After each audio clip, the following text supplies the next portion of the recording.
Different places.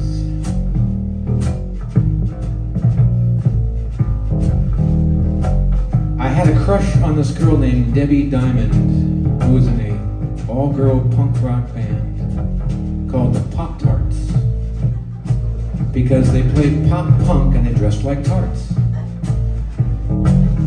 I thought she was pretty hot, so I got up the nerve and I asked her out for a date. She lived in San Gabriel. So I went over to her house. I was trying to be romantic. I brought over, she said, bring a movie. So I brought over Casablanca, Monkey Bob. So I put Casablanca in. She was dressed like a tart, by the way. And we were about 10 seconds into Casablanca. She said, ew, I hate black and white movies. This is terrible. Can we take this out? Strike one. She said, can we just watch something in color? So we turned on, and the show was a rerun of that show Emergency. You guys remember that show? Anyway, so we watched Emergency for about 3 minutes before she looked at me and said, are you gonna kiss me or what? She was a little speedy for me, you might say. A little ahead of me. And I said, okay, yeah, I'll kiss you. So I kissed her. We were kissing for about 50 seconds. But she said, bring it down here just a little bit, guys. She said, if you want to, you can go down on me right now if you want to. Oh, well, all right, Deborah. Gee whiz, I'll get right on that. So I started to go south, and we're still fully clothed, by the way, this time. Started undoing some things. She said, you know, you want to go to my room? I'll show you my posters if you want to see my posters. And I said, okay, let's go to your room and show, and you can show me your posters. We went into her room, and whatever. It didn't last too long. We got naked, and things happened, and right as I was at a crucial point. Again, she was a little ahead of me the whole night. She said, by the way, have you ever been choked while you're coming? And just as I was about to say no, she reached my throat and started choking me as hard as she could. The Pop-Tarts. Anyway, we, finished, whatever. I was still kind of stunned by the whole evening events, and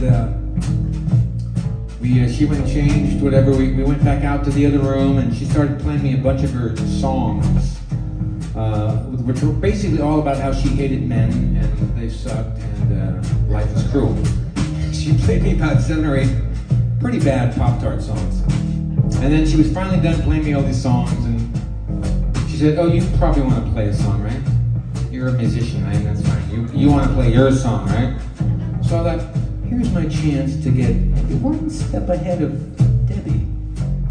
And so I started playing the song, which became Posters. And I pretty much did an improv, and it came out pretty good. Sometimes the improvs come out good, sometimes no. That was a really good one. And I pretty much, told the story about what had just happened. And with the hook, let's go to my room, I'll show you my posters. And she sat there with her like this the entire time, and I put it all in there. I put it all in there. Jim Morrison and Carney. She said she was Jim Morrison and Carney, even though he died after she was born. Whatever, it doesn't matter. So I sang the song, and she was like, "That's not what. That's not exactly. You can't do. That's. Would you play it again? That was pretty cool." So anyway. The hour was kind of getting late, and then I looked over at at her table, and there was a picture of what looked like her dad in basically an admiral outfit. I mean, this guy was decorated, man. goes, oh, she goes, oh, that's my dad. Oh my God, you were supposed to be home like an hour ago. If he came home and saw you, he'd kill you. Oh my God. So I left. Got out of there before Admiral Dad got home with my wife and a new song. And I wrote it down that night. I added a few things. And we recorded it on the first auto record. It was a big success for us. And we opened up a lot of shows with that song, and Phil and Joy loved it. And the record came out, and Disneyland was the #1 alternative song in the country. I was back in LA. Thank you. I was back in LA. I walked into a little coffee shop. And who was behind the counter? Debbie Diamond, the Pop-Tart. Not looking so fresh, but anyway. I walked up to her and she said, "Hey Mike, hey Debbie, you guys are doing pretty good." "Yeah, things are going good." "Hey, you know that song on your record, Posters?" "Oh yeah, I know that song." "That's about me, huh?" "Yeah, it is." "Fucking cool," she said. She was 17 going on 50. Woo! I'm not quite sure exactly what that means, but the speaker screams Sinatra and the zombies, and her hair hung red around her red blue jeans. She said she was Jim Morrison incarnate, a psychic on the Brea told her so. She asked me if I ever read Lolita. She took my hand and led me to her door. And she said, "Let's go to my room. Let's go to my room. I'll show you my poster." Yeah. Well, she locked the door behind me and lit a candle, then blew it out, said the moon would do just fine. The T-Rex for wallpaper,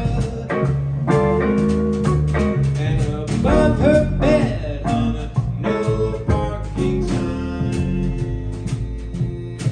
Well, she asked me if I liked the decorator as she stripped behind a wall of rain beads. I woke up with her pillow and her diary.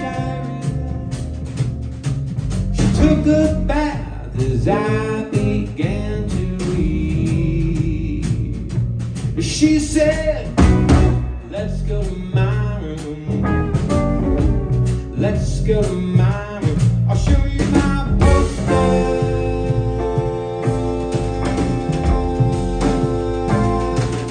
She said, "Let's go to my room.